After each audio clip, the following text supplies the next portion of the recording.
அஸ்ஸலாமு அலைக்கும். இன்னைக்கு சிம்பிளான ரெசிபி தான். வீட்ல இருக்கக்கூடிய பொருட்கள வச்சு செய்யலாம். கல்யாண வீட்டு ஸ்பெஷல் மிட்டா கானா தான். அதே டேஸ்ட்ல தான் பண்ண போறோம். வாங்க ஈஸியா பண்ணலாம். எப்படி பண்ணலான்னு பார்க்கறதுக்கு முன்னாடி, இதுக்கு தேவையான பொருட்கள் என்னென்னன்னு ஃபர்ஸ்ட் பார்த்துடலாம். பாஸ்மதி ரைஸ் நான் 1 1/2 கப் எடுத்திருக்கேன். அப்படி பாஸ்மதி ரைஸ் இல்லனாலும் நார்மல் ரைஸ் எடுத்துக்கலாம். பாதாம் பார்த்தீங்கன்னா, நான் தோல் உரிச்சு வச்சிருக்கேன். முந்திரி, கிஸ்மிஸ் பழம், பட்டை, கிராம்பு, ஏலக்காய்.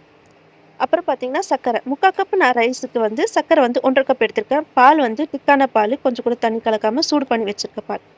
3/4 கப் அரிசினா 1 1/2 கப் அளவு தண்ணி எடுத்துக்கணும். இப்போ எப்படி பண்ணலான்னு பார்க்கலாம். ஒரு கடாய் எடுத்து அதில 3 டீஸ்பூன் கீ விட்டு நல்லா சூடாயிட்ட பிறகு, ஒரு பட்டை, 2 கிராம்பு, 2 ஏலக்காய் போட்டு நல்லா வதக்கணும். வதக்கிட்ட பிறகு கட் பண்ணி வச்சிருந்த பாதாம் போட்டு நல்லா சிவக்க விடணும். அதுக்கப்புறம் முந்திரி, கிஸ்மிஸ் பழம் போட்டு நல்லா வதக்கணும். வதக்கிட்ட பிறகு 1 1/2 கப் அளவு தண்ணி விட்டு நல்லா சூடாகணும் அந்த தண்ணி. நல்லா கொதி வரும். அது கொதி வந்த பிறகு ஃபுட் கலர் போடணும். அதுக்கப்புறம் கொஞ்ச நேரம் கழிச்சு பார்த்தீங்கன்னா, நம்ம திக்கான பால் வச்சிருக்கோம்ல, அத எடுத்து போட்ட பிறகு ஒரு நல்லா கிளறணும்.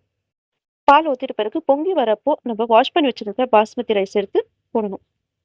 அது நல்லா கிளறிடணும். அதுக்கப்புறம் கொஞ்ச நேரம் அப்படியே விட்டுருங்க. அது நல்லா வேகிட்ட பிறகு, அது நல்லா சுண்டி வரும். சுண்டி வரப்போ நம்மளுக்கு கடைசியா பார்த்தீங்கன்னா, சர்க்கரைய எடுத்து போடணும்.